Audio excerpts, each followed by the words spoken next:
Bonjour, merci de cette discussion, de cette opportunité de revenir sur, d'une part, ce parcours, mais aussi, je pense, ce passé récent et ce présent qui m'habite actuellement avec mon travail à l'Hospice Général.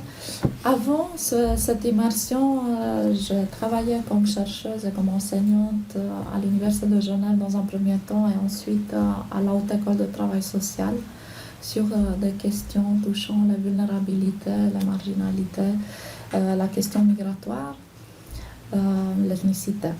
Et c'est à ce titre que je continue à m'intéresser à ce sujet aussi. Donc, vos thématiques d'enseignement à la HETS touchaient précisément aux migrations, c'est ça?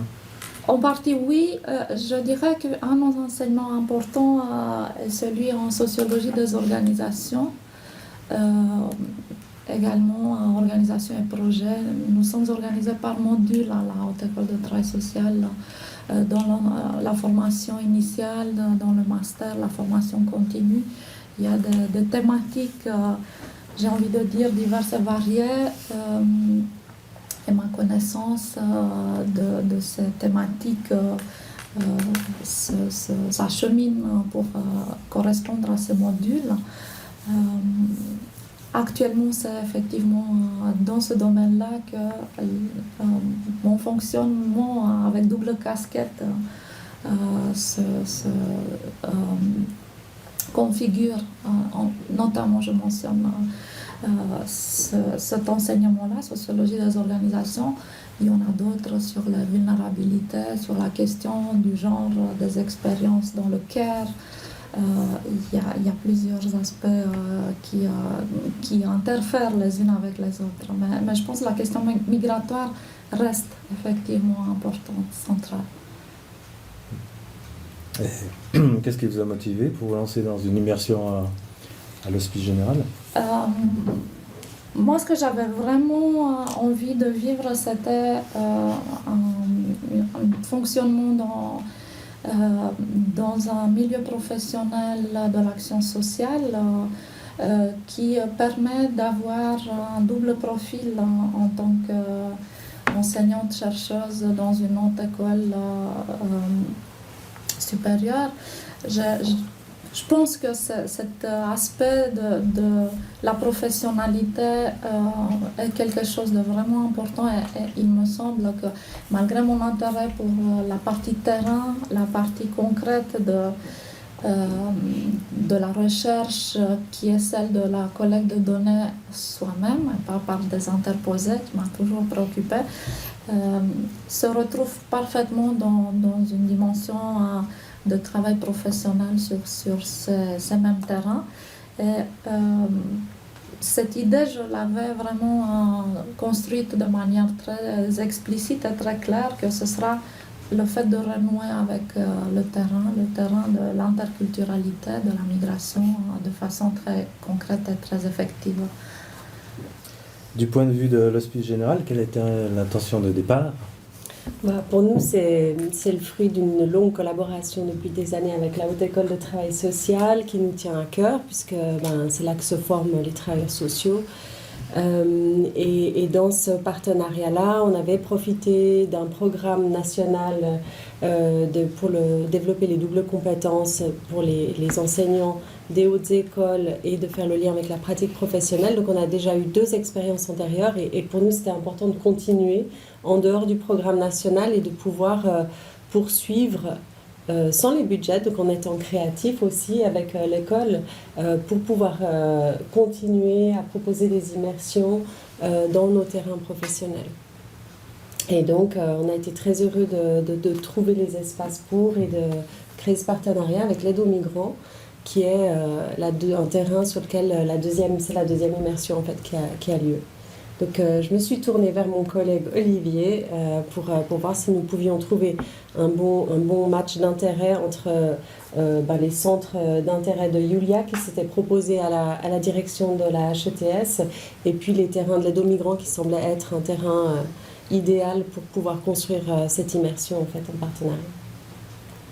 Exact, donc il y a vraiment, au niveau global, au niveau de l'Hospice Général, il y a vraiment un enjeu sur les partenariats, qui soient avec la Haute École, mais aussi avec l'ensemble des communes et des associations, notamment autour des centres d'hébergement collectif. Il y a l'AIS qui vise à ce que l'ensemble des acteurs portent l'intégration sociale et professionnelle des migrants. Donc c'est plus aujourd'hui, comme c'était avant, l'Hospice Général qui est responsable de l'intégration des migrants, c'est la collectivité qui est responsable de l'intégration des migrants.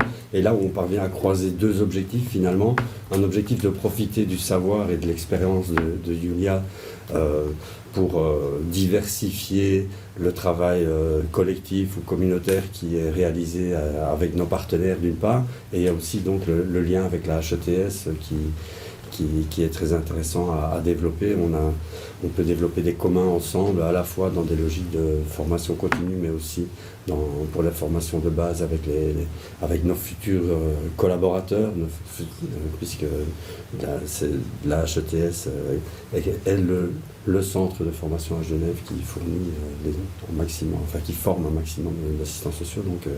Donc on a vraiment un intérêt et une volonté de collaborer pour développer nos pratiques et multiplier les expériences au profit d'un meilleur accueil et accompagnement à l'intégration de nos bénéficiaires. L'idée d'intégrer un professeur de la HETS dans son équipe, est-ce que c'était un challenge, la peur de voir ces pratiques critiquées ou remises en question, ou au contraire une plus-value? Alors, l'idée m'a plu tout de suite. Pas tant pour les questions de partenariat, parce qu'à mon niveau, au niveau des centres d'hébergement, c'est pas tellement ça mon enjeu. Mon enjeu, je dirais, notre objectif stratégique, c'est de renforcer les compétences des collaborateurs. Alors, c'est pas que je voulais que nos pratiques soient critiquées, mais qu'elles soient challengées, oui, bien sûr. On a monté une formation avec le service formation, avec une collègue de Yulia sur l'empowerment collectif. On cherche à créer au sein des collaborateurs une émulation autour des notions de travail communautaire et d'empowerment collectif. Dans ce cadre, l'arrivée de Yulia tombait parfaitement bien, puisque ça permet aussi de renforcer, on apporte aussi des nouvelles compétences aux collaborateurs. Et je dirais que ça c'est un aspect qui a plutôt bien fonctionné, puisque dans ce cadre-là, sur des interventions que les collaborateurs avaient prévues, Yulia aussi a pu intervenir et apporter ses idées. Quelle perception aviez-vous de l'Hospice Général avant l'immersion Yulia? Je partage tout à fait ce que mes collègues, si je peux les appeler ainsi désormais, disent sur la construction d'une stratégie de ma présence, mon immersion ici. Je dirais que ça a été un très positif déclic, notre rencontre dès la première fois. Et ça, pour moi, ça a été quelque chose qui a clairement posé une motivation forte pour commencer, pour continuer. Il y avait une synergie dans la communication et je pense dans la vision, notamment en termes d'organisation, puisque c'est un peu la question qui m'habite, comment les institutions de l'action sociale s'organisent-elles. C'est quelque chose que j'enseigne. J'avais une connaissance de l'Hospice Général, ces différents grands secteurs. On étudie l'organigramme et on regarde tous ces aspects-là. J'avais une vision formelle et j'ai envie de dire macro-institutionnelle de l'hospice avant. Mais le fait d'entrer dedans et pouvoir déjà comprendre toute une série d'éléments en termes de construction, de logique, de vision, ça a tout de suite créé quelque chose de différent. Et je pense tout cet effort qui est actuellement mis en place pour la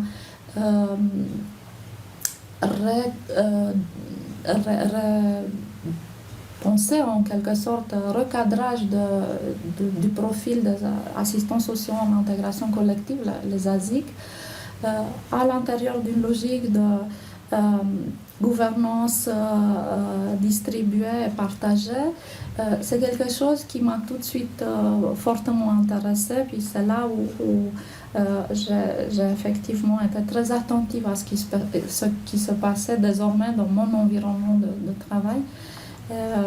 Je dirais que je suis passée d'une perception très générale et macro à quelque chose de subtil, de micro, qui était pratiquement ma vie quotidienne dans cette institution.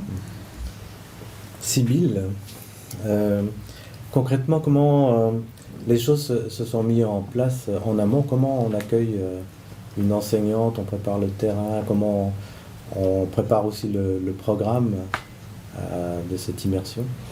Alors, ce que nous avons fait, c'est en collaboration avec Gabriel et l'équipe qui l'accueille. Donc, on a vraiment travaillé et avec Julia à trouver quels étaient les objectifs qui pouvaient se fixer d'entente entre les parties pour qu'on puisse proposer une immersion qui fasse sens et puis qui soit aussi empreinte de la réalité pratique et du quotidien des professionnels. Donc une logique d'un parcours d'intégration qu'aurait eu n'importe quel professionnel qui intègre l'institution de l'Hospice Général avec le parcours d'accueil habituel qui est proposé.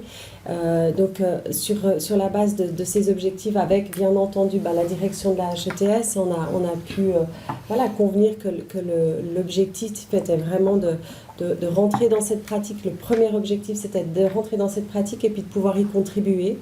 Et puis après, bien sûr, de participer aux réflexions, aux activités au quotidien menées par les équipes. Et puis Gabriel était vraiment la personne de référence pour accompagner Julia tout au long de cette immersion. On a fait aussi des bilans intermédiaires pour nous assurer que c'était que ça se passait bien, qu'il y avait qu'on avançait de la bonne manière, que c'était pertinent. Et puis l'intention, c'était aussi après de pouvoir se projeter sur le futur et de se dire si de part et d'autre il y avait un intérêt à poursuivre ce partenariat. Pour nous, c'est toujours précieux d'avoir des enseignants qui enseignent en lien avec une réalité pratique et du quotidien et de pouvoir se projeter aussi de continuer en fait cette immersion, mais sous l'angle plutôt d'un partenariat professionnel et enseignement de part et d'autre avec la Haute École. Donc on a dû avoir cette discussion-là pour pouvoir... ça faisait sens déjà pour Julia. Et puis pour l'Hospice Général, il y avait vraiment beaucoup d'intérêt à avoir cette collaboration-là. Et puis à la HETS, de voir comment on pouvait marier et l'enseignement et la pratique de part et d'autre. Je me tourne maintenant vers le nouveau directeur de la HETS. Pour vous, évidemment, quel est l'intérêt pour une haute école d'investir sur ce type d'expérience? Alors pour moi, c'est fondamental, ce type d'expérience, comme d'autres interfaces. Donc moi, je suis très très favorable à ça. En fait, notre objet à la HES, ce sont les réalités sociales contemporaines sur lesquelles on prétend pouvoir agir, former et faire de la recherche. La difficulté, c'est que ces réalités sociales aujourd'hui, elles sont premièrement en évolution très rapide. Je crois que ça n'échappe à personne, c'est un peu un truisme de dire ça, mais il y a probablement une accélération encore ces dernières années. Et puis elles sont aussi d'une complexité folle. Quand on étudie la mécanique, on regarde comment les roues dentées s'intègrent les unes aux autres. Bon, c'est aussi très complexe, mais on arrive à circonscrire un peu mieux le champ de complexité. Dans le social, aujourd'hui, sur les thématiques comme la migration, on met l'économie, la géopolitique, le communautaire, toutes les thématiques d'égalité, tout ça se mêle, tout le monde a un avis là-dessus, tout le monde y participe, que ce soit au niveau de la commune, du voisinage, des personnes concernées. Donc en fait, je crois qu'on doit avoir l'humilité, nous, en tant que structure académique, qui faisons de la recherche et de la formation, de reconnaître que ces réalités, pour une grande partie, y compris pour nos magnifiques enseignants et chercheurs, nous échappent en partie. Et les solutions qu'on peut apporter, on est là aussi pour former les gens qui vont venir contribuer à ces réalités, les solutions, en fait, on ne les a pas aujourd'hui. Et ces solutions, on doit les construire ensemble. Ça, c'est quelque chose que moi, j'ai toujours constaté dans mon parcours professionnel, notamment dans les questions d'addiction et les politiques de drogue. Les vraies innovations, elles ont lieu sur le terrain par des personnes qui arrivent à conjuguer différents apports, que ce soit à la fois des apports académiques de la recherche, que ce soit des expériences professionnelles, et que ce soit surtout des savoirs qu'on pourrait dire profanes, mais qui sont expérientiels, des personnes concernées ou des personnes voilà, citoyennes. Et c'est un petit peu cette soupe, si je veux exprimer ainsi, ce maillage qui permet en fait l'émulation, la créativité, qui permet aussi de mieux comprendre où on va. Et donc nous, en tant qu'école, on a bien sûr, comme toute école, ce risque de tour d'ivoire. Je crois qu'il faut qu'on regarde toujours ce risque droit dans les yeux. Mais dans la question des politiques sociales et des réalités sociales, on doit encore plus faire attention. Et nous devons essayer de développer toutes les interfaces qui permettent de nous nourrir avec toutes ces petites expériences, toutes ces petites idées, questionnements, renversements de table, idées saugrenues qui nous permettent de nous mettre dans cette disponibilité. Le social, c'est quelque chose qui concerne tout le monde, où tout le monde a un avis, et quelque part on peut tous contribuer. Donc nous, en tant qu'école, on est engagé à 200% pour ça, avec nos instruments, la recherche, l'enseignement, aussi les forums, et puis on doit pouvoir justement au maximum participer à ça. Dans ce sens, l'expérience de Yulia, moi je la trouve vraiment excellente, et j'appelle de mes voeux la multiplication de ce genre de choses. On n'est pas dans un monde qui réfléchit vraiment en manière transversale. Tout le monde parle de généralité et de transversalité, mais quelque part tout le monde est bien content et bien confortable dans son petit silo. Donc effectivement, on voit bien que les mécanismes institutionnels, tu en parlais, des fois ils peuvent exister, il y a un petit programme national, puis c'est fini. Donc c'est à nous, entre institutions, au niveau local, de pouvoir trouver ces chemins, casser les murs, et puis pouvoir installer cette porosité, cette capillarité, j'aime bien ce mot, en fait, où on arrive un peu à se polliniser mutuellement par du concret, par des échanges concrets. Et typiquement, cette expérience nous offre l'opportunité de le faire, ne fût-ce que ce matin, en partageant cette discussion. Donc, inutile de vous demander si vous allez reconduire cette expérience. Écoutez, la volonté, elle est là. Je crois que, apparemment, j'ai été clair là-dessus, c'est bien. Maintenant, il reste tous les obstacles institutionnels. Donc, effectivement, avec la volonté, on peut faire beaucoup de choses, mais c'est pas suffisant. Donc, il va falloir mobiliser aussi nos partenaires pour pouvoir trouver ces chemins. Et puis peut-être aussi démontrer la pertinence.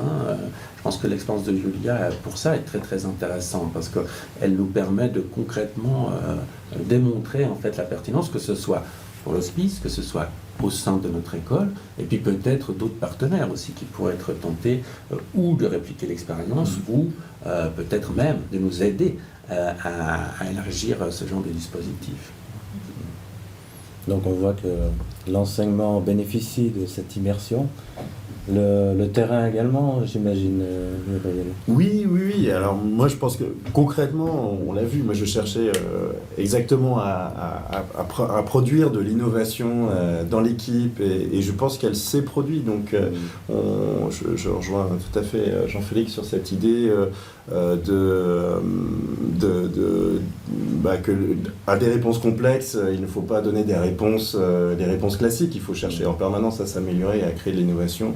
En l'occurrence, et pour cela, il faut créer les conditions de l'émergence de l'innovation. Et je pense qu'avec ce partenariat, l'arrivée de Yulia, c'est quelque chose qui a tout à fait bénéficié au terrain. Yulia, vous partagez cette idée que on vous a écouté, vous avez aussi bénéficié des apprentissages du terrain. L'échange s'est fait dans les deux sens correctement. Clairement, il me semble que les expériences de terrain ont été très rapidement extrêmement précieuses. Elles ont pu nourrir l'enseignement que je menais ce premier semestre. En fait, c'était notamment mon master, celui-ci. ça a été tout de suite très, très important pour moi de pouvoir déceler cette expérience de terrain et faire des illustrations, des exemples, pouvoir amener tout ça au sein de l'enseignement, mais aussi dans l'autre sens. Il m'a semblé que mes expériences pédagogiques, de gérer des petits groupes en classe, d'amener des animations de type pédagogique, étaient désormais utiles pour créer des synergies de groupe avec les résidents et résidentes ici, aussi bien qu'une façon de peut-être être présente dans le groupe de collègues. Et, moi, je me posais beaucoup ces questions de comment je peux amener d'une part vers l'autre mon expérience, aussi peut-être imaginer des innovations sur le champ qui venaient de la rencontre même de ces deux mondes et que j'ai trouvé vraiment très très riche dès le début. Ouais, peut-être j'aimerais amener un élément quelque part à un niveau plus méta, c'est-à-dire qu'il y a effectivement toute la plus-value de l'échange tel qu'il s'est fait, mais il y a aussi un autre avantage qui va bien au-delà, c'est qu'en fait à travers ces expériences de collaboration, c'est souvent principalement à travers des expériences concrètes de collaboration que les grosses institutions, les grosses logiques de fonctionnement peuvent commencer à regarder dans la même direction. Et en fait, il y a bien sûr le projet lui-même qui a sa valeur en tant que tel, mais il a aussi un intérêt pour l'hospice, pour la HETS, parce qu'en collaborant à ce projet, on a d'autres collaborations bien sûr, mais chacune de ces petites collaborations permet de nous mettre dans la même perspective, dans la même direction. Parce qu'en fait, au niveau de la société, il n'y a pas l'hospice et l'école, en fait. L'hospice et l'école, en fait, c'est les mêmes. C'est le milieu professionnel. Et en fait, il y a d'autres acteurs, il y a tout ce qui est la société, c'est une réalité démocratique qui sont discutées pratiquement tous les jours. Et puis, il y a bien sûr toutes les personnes concernées. Et quelque part, on a un petit peu ce triptyque-là. Et donc, nous, ensemble, on a une responsabilité par rapport à l'ensemble de la communauté de pouvoir agir en milieu professionnel. Et donc la communication, la réflexion, les pratiques, les représentations, les idées qui nous animent soient articulées. C'est ça. Et donc le projet a lui-même une valeur en tant que tel, mais il a aussi une valeur comme catalyseur de ce mouvement de communauté professionnelle du social à Genève. Vous savez, quand il y a de la neige qui tombe, en fait, la neige ne tombe pas, il faut un petit grain quelque part pour permettre aux flocons de s'agréger, et puis après il y a la neige, et puis après c'est tout joli, tout est blanc, magnifique. Et c'est un petit peu la même chose, ces petits projets, en fait, ça permet aussi de faire ça autour de questions concrètes. On a en fait des collaborations qui se renforcent, on échange, on a eu des échanges très intéressants, justement sur ces ASIC par exemple. Nous on a un nouveau plan d'études, on doit aménager ce plan d'études, on a encore des métiers qu'on a hérités du XXe siècle, et donc ça nous permet en fait par ces petites choses-là d'avoir des échanges que peut-être on n'aurait pas eu parce qu'on n'aurait pas de temps, parce qu'on est tous très pris, et en fait ça nous permet de faire ça. Moi j'apporte beaucoup d'importance à ça. C'est pas visible, donc on le considère moins parce que c'est pas visible, c'est plus du long terme, mais sans cet apport, cette communauté un petit peu de croyances et de pratique et de savoir aussi, on arrive beaucoup moins à avancer par rapport à ce qui nous attend. Et vu que ce qui nous attend, c'est sérieux, hein, c'est la prochaine décennie, on sait qu'il y aura beaucoup de mouvements. On doit se mettre dans des conditions cadres, nous, acteurs du social à Genève, pour pouvoir affronter ces mutations. Voilà. Donc moi, je vois vraiment c'est au-delà de ton expérience, Yulia, mais comme aussi catalyseur d'autres dynamiques plus larges. Bien, justement, Yulia, pour revenir sur ton expérience, est-ce que tu as eu des grandes surprises durant cette immersion? Est-ce que c'est venu télescoper certains préjugés ou certaines images que tu avais de l'Hospice Général? Je ne suis pas sûre que j'avais des préjugés, mais je pense que j'avais une image peut-être très floue du traitement des personnes venant de l'asile et que le concret de tout ça autour de l'habitat, autour du logement, autour aussi de l'ancrage sur le territoire avec des actions très concrètes, ça change pas mal la vision qu'on peut avoir. Ça désenchante aussi. Il me semble que toute la charge émotionnelle aussi de la responsabilité, je pense que ça c'est vraiment très important, de ces actions concrètes donne finalement un contenu très différent de ce qu'on peut avoir quand on n'est pas dedans. Il me semble effectivement que il y a de quoi imaginer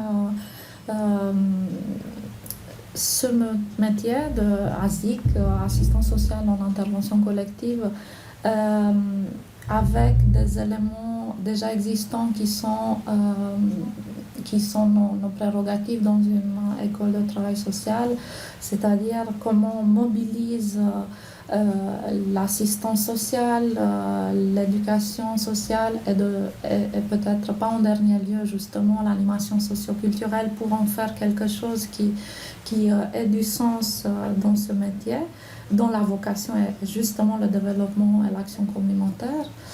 Je pense qu'autour de ça, actuellement, le management dont Gabriel fait partie au niveau de la conception est très soucieux de comment donner un profil à tout ça qui soit opérationnel, qui soit peut-être aussi avec son identité métier différent de l'assistance sociale, qui est vraiment autre chose.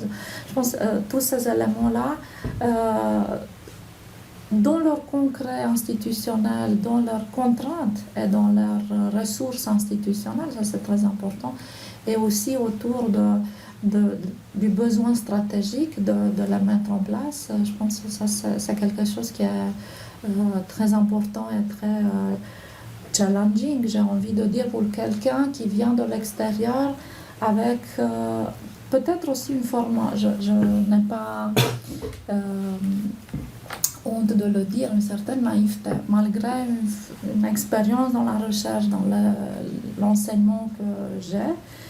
Il y avait une forme d'angélisme que je pense tout et chacun a avant d'être concrètement avec la main à la pâte, si je peux dire ça comme ça. Donc ça, c'est quelque chose qui a été peut-être le noyau de cette surprise. En termes de vécu, je pense c'est la richesse que justement on pousse une porte, vous venez ici, vous avez l'impression qu'il n'y a rien qui se passe, hein.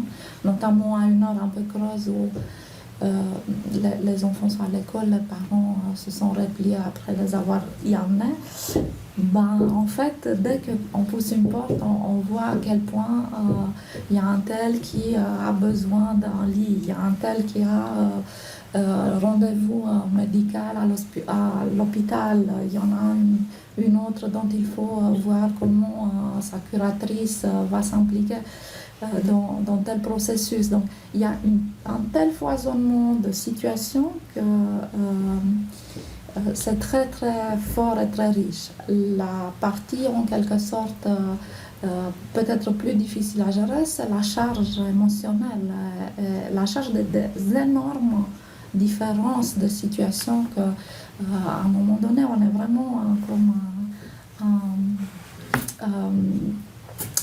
un hard disk externe comme ça qu'il faut avoir tout le temps à porter. Et puis je pense que ça c'est quelque chose qui est important et qui est à la fois le cœur du métier, mais aussi sa richesse et la façon de pouvoir s'y épanouir.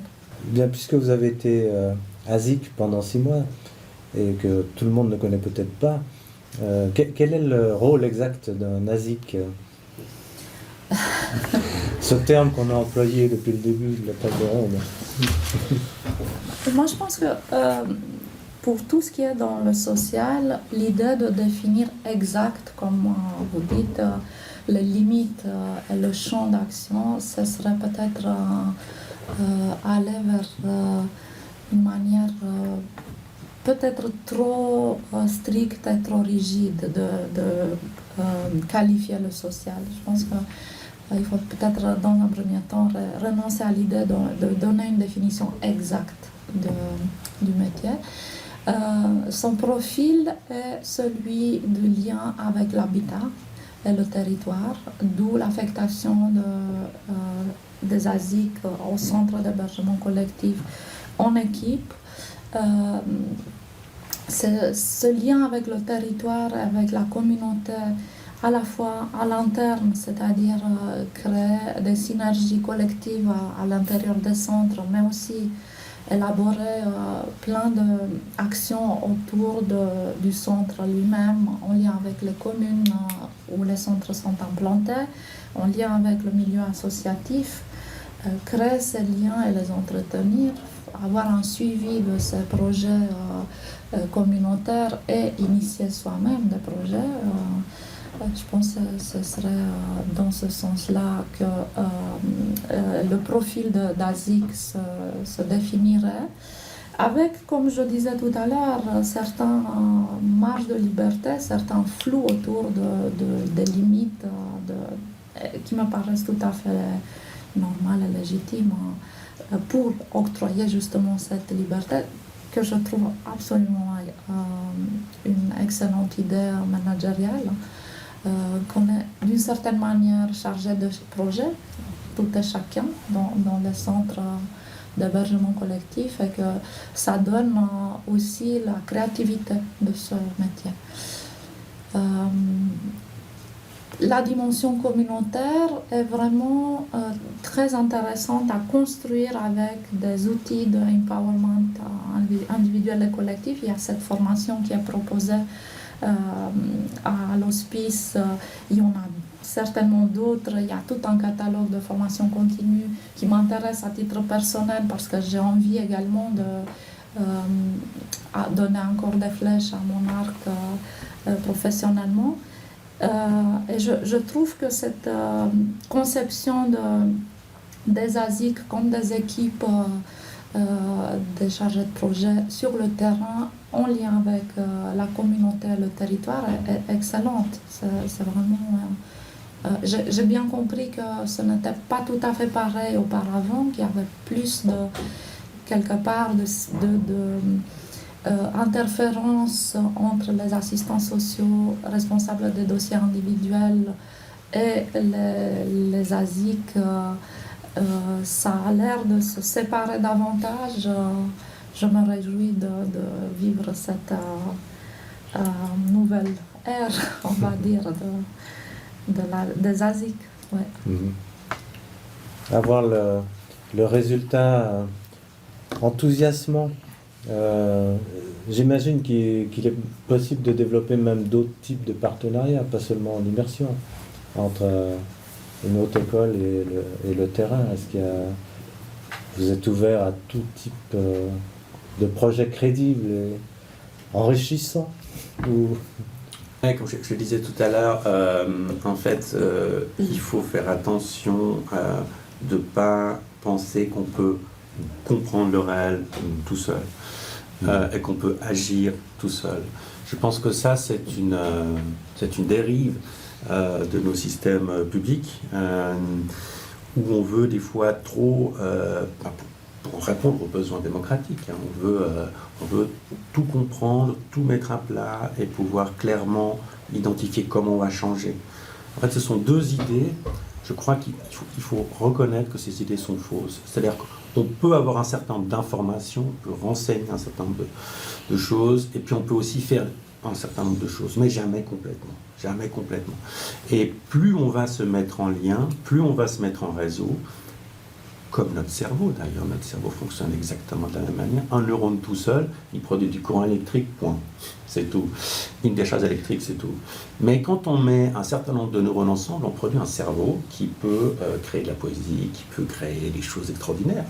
Et donc dans cette même idée, en fait, on doit se mettre en réseau, on doit se mettre en lien. Permettez-moi de filer encore la métaphore neurologique. Et en fait, les neurones vont effectivement se connecter entre eux par des chemins tout à fait variés. On ne comprend pas toujours très bien comment ça se passe d'ailleurs, par des dendrites qui vont pousser à gauche, à droite. Et effectivement, il faut, de manière un peu organique, j'ai envie de dire, laisser tout l'espace à ces liens de se créer. Donc l'immersion est bien sûr un outil. Il y a d'autres choses qu'on fait depuis bien longtemps d'ailleurs et qui fonctionnent très très bien. C'est notamment la collaboration avec la formation pratique. Ça, c'est, je pense, le premier biais par lequel on va collaborer avec les terrains, c'est-à-dire que nos étudiants sont quand même une bonne partie de leur cursus dans les institutions. Les institutions participent à la formation. On ne font pas que accueillir, on a à l'intérieur des personnes qui sont spécialement formées, qui ont une tâche d'éducation. Donc on est là sur une collaboration très forte. On a plein de réalités qui nous nourrissent aussi par rapport à ça. On a mentionné la formation continue, où là, je crois que la culture aussi est plus proactive. On n'est plus sur un marché, la formation continue.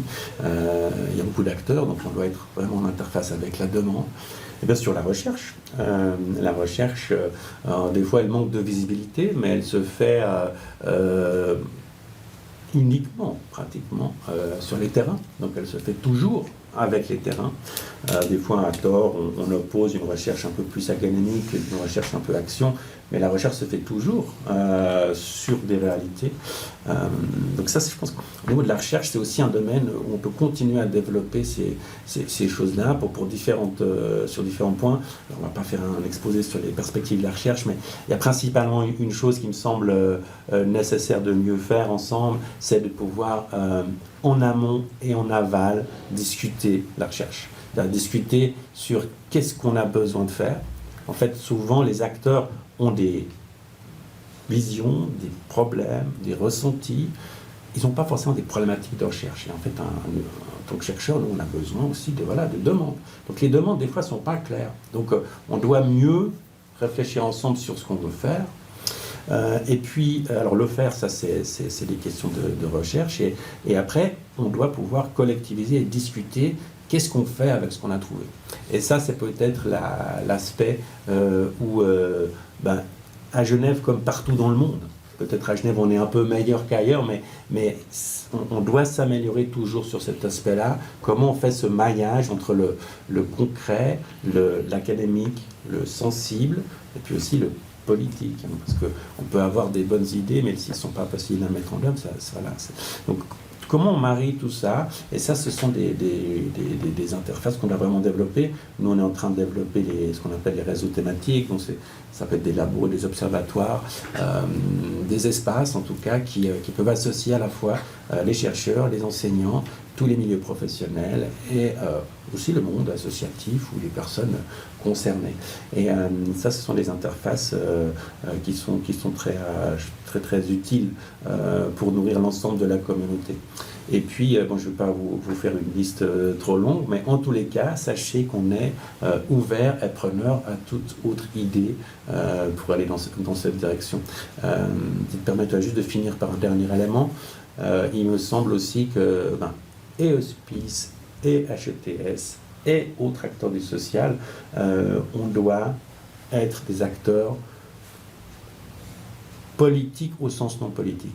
C'est-à-dire politique dans le sens que la politique est partout. La politique, ce n'est pas les élections qui vont avoir lieu. La politique, c'est tous les rapports que les gens entretiennent entre eux, les rapports de force dans la société. C'est ça, la politique, au sens noble.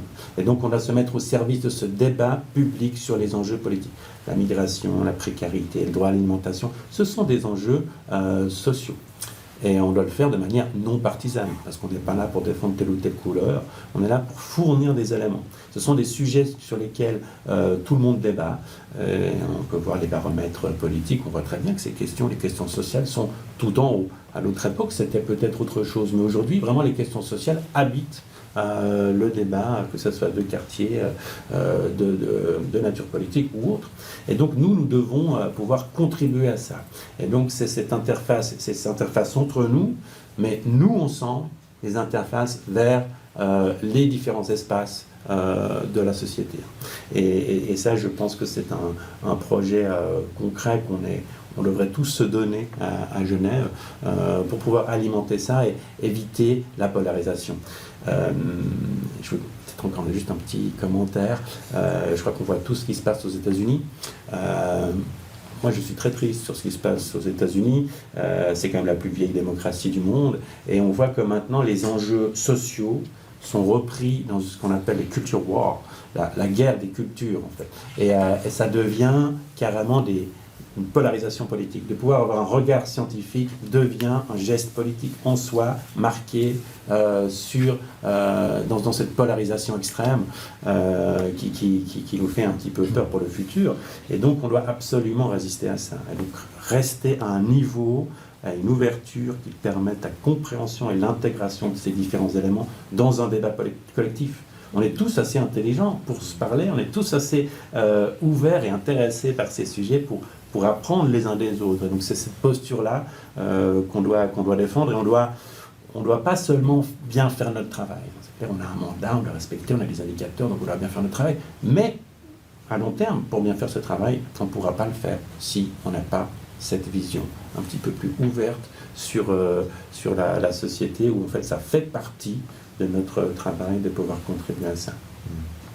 Oui, je crois que l'Hospice Général a aussi comme ambition maintenant apparaître comme un expert du social et de s'exprimer le plus souvent possible dans les médias pour apporter un éclairage. Et effectivement, c'est pas pour prendre position, mais c'est pour aider à prendre position et casser les visions réductrices qui se mettent en place en ce moment.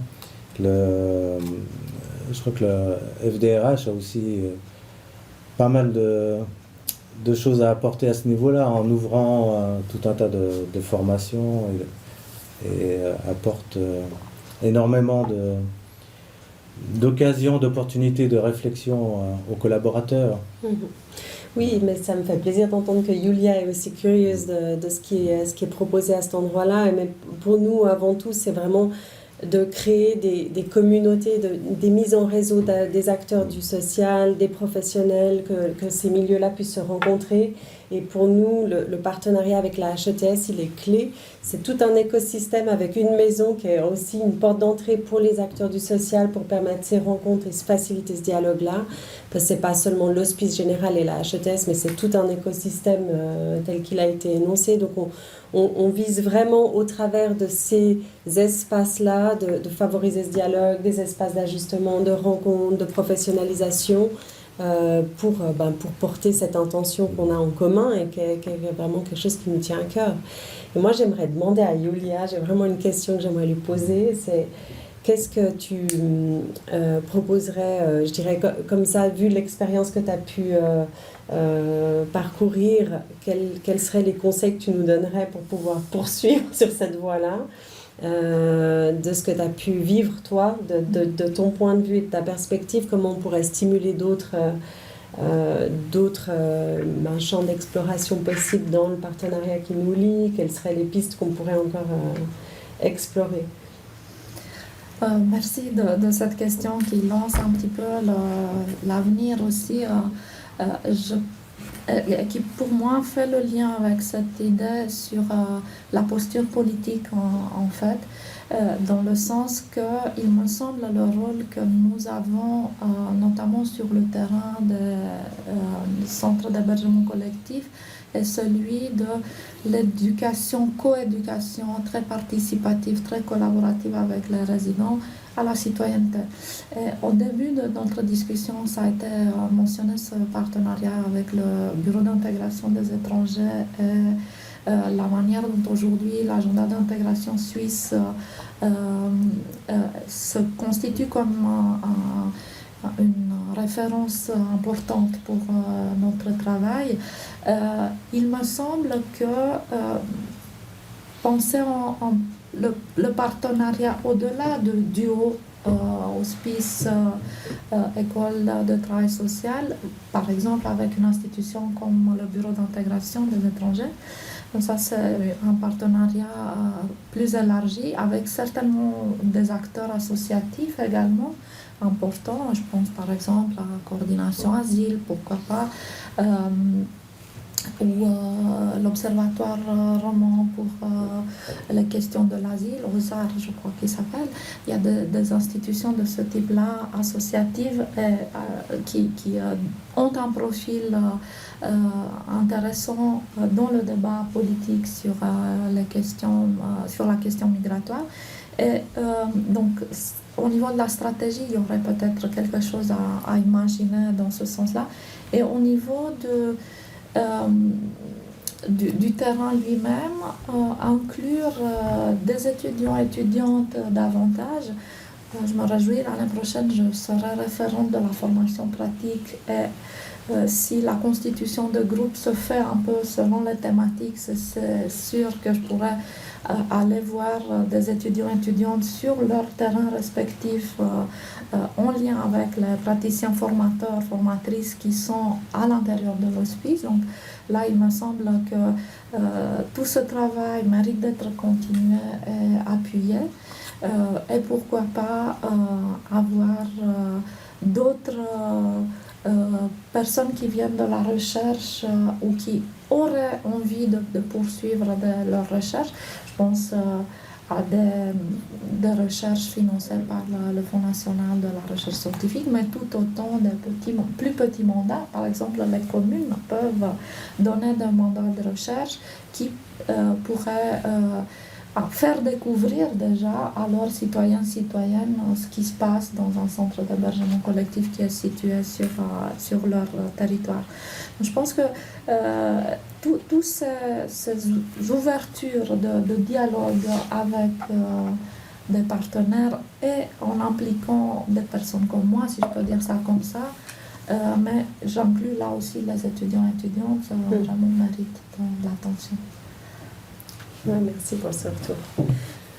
Je crois qu'on accueille près de 40 formations pratiques par année à l'Hospice Général sur des terrains multiples. Donc ça, pour nous, c'est aussi une richesse incroyable et de créer cette dynamique, continuer de toute façon sur cet élan et cette dynamique volontiers. Sur les mises en réseau, Olivier, toi, tu voulais réagir? Mais je pense que Yulia a déjà bien balisé le terrain de la suite. Donc oui, effectivement, dans le cadre de l'agenda d'intégration, mais de manière plus large aussi, c'est vrai pour le champ de la migration, mais c'est aussi vrai de manière globale au niveau de l'Hospice Général. Il y a cette volonté d'ouvrir, de créer des partenariats, de co-construire avec les différents acteurs pour effectivement pouvoir à la fois transformer des essais, mais aussi porter des discours qui permettent de concevoir les choses parfois un peu de manière plus dynamique et moins noir-blanc que ce qu'on peut rencontrer à certains moments. Il y a une chose dont on n'a pas parlé, et je pense que c'est un bon exemple de ça, c'est les travaux de bachelor. En fait, notre responsabilité, c'est de créer les conditions cadres pour que en fait, ça puisse fleurir de manière la plus productive possible. On a commencé à changer la manière dont on voit les travaux de bachelor à l'école en associant davantage les différentes institutions à leurs problématiques pour essayer de faire des interfaces avec elles pour pouvoir travailler sur des questions qui les concernent. Ça, c'est très intéressant comme idée. Et en fait, ça permet quoi? Ça permet de peut-être d'écrire ou inscrire un périmètre dans lequel on dit, bon, ici, il y a un intérêt. En fait. Mais à l'intérieur du périmètre, c'est une totale liberté. Et c'est vrai que nos étudiants de bachelor, alors ils sont extrêmement bien formés, mais ça reste un bachelor. Donc en fait, c'est pas un doctorat non plus, c'est pas un programme du Fonds national. Donc c'est des expériences de recherche, ce sont des choses qui sont du niveau bachelor, mais dedans, on a quand même 200 étudiants par année qui ont choisi la problématique sociale pour leur vie professionnelle, qui ont appris beaucoup de choses, qui ont fait des formations pratiques sur le terrain et qui du coup développent des questionnements qui sont nouveaux. Ce sont des gens nouveaux qui vont aller peut-être chercher d'autres choses. Donc là, on a plein d'éléments qui peuvent nous nourrir. Évidemment, si on prend ça comme, voilà, mais les résultats, juste le résultat de la recherche, ça sera peut-être un petit peu limitatif. Mais quand on voit l'entier de ce que ça met en mouvement, là, on peut tous apprendre. Donc si on arrive à construire ensemble, excusez-moi pour la métaphore jardinière, mais ce petit jardin ensemble où on peut en fait faire croître notre domaine tous ensemble et qu'on s'en occupe de manière conjointe, là je pense qu'on a gagné. Moi ce que je constate c'est que en fait on n'est pas si différents, on se pose tous les mêmes questions, mais on manque un peu de terrain ou d'espace commun où on peut se les poser ensemble. Alors des fois on en discute, des fois oui, des fois telle chose est à l'agenda, mais ce terrain un petit peu de prospective nous manque. Et donc effectivement, c'est nous avec l'école, je pense qu'on peut aussi amener, c'est toute cette énergie en fait de la jeunesse, de gens qui arrivent à acquérir tout d'un coup des instruments intellectuels pour construire une posture critique et qui vont l'expérimenter et donc qui vont peut-être arriver avec des choses nouvelles. Et donc comment on peut faire contribuer tout ça, c'est quelque chose de très passionnant et il faut se souvenir que dans le social, la seule chose qui est certaine, la seule chose dont on est certain, c'est le changement. C'est la seule certitude qu'on a. Et que le changement arrive toujours par la jeunesse. Et donc si on se rappelle bien ça, comment nous aussi en tant qu'école, on peut avec les milieux professionnels, avec tous les acteurs, faire fructifier c'est le cure de jouvence aussi de ces jeunes qui arrivent sur le domaine social. Et je pense qu'on aura en partie rempli notre mission. Ça peut être le moment d'ajouter quelque chose qui vient à l'esprit des uns ou des autres, avant de terminer par la principale intéressée. Je ne sais pas si vous avez des remarques particulières. Non? Un grand merci à Julia Tselchtialo pour cette expérience d'avoir osé. Voilà, il y a une petite question qu'on se pose sur Julia, c'est quelle est son actualité aujourd'hui? Parce que vous avez parlé du changement, je parle à mon tour des changements qui me concernent. Donc, j'ai été engagée comme ASIC à partir du 1er mars. Et je change de centre. Je suis donc plus ici au CHC de la CEMA, mais à Présange et Asnières, qui sont pas très loin d'ici, on va dire de ce même côté de Genève, toujours sous la responsabilité de Gabriel Filippo. Et donc ça c'est un changement important.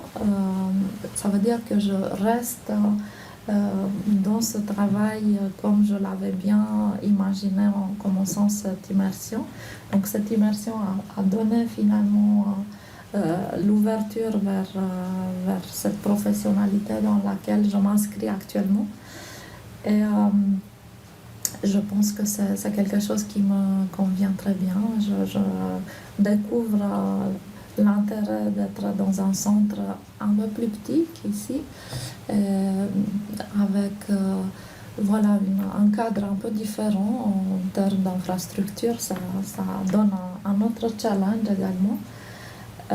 Et puis, je pense que dans l'ensemble, toute cette transformation de vie professionnelle pour moi, c'est vraiment une excellente opportunité de rencontrer des vrais professionnels, des personnes extrêmement formées et de grande qualité humaine. Et là, je parle à la fois de mes collègues, mais le staff dirigeant, aussi bien que des résidents, résidentes, donc les bénéficiaires de nos services. Et vraiment, je fais un bilan très enthousiaste et très positif de tout ça.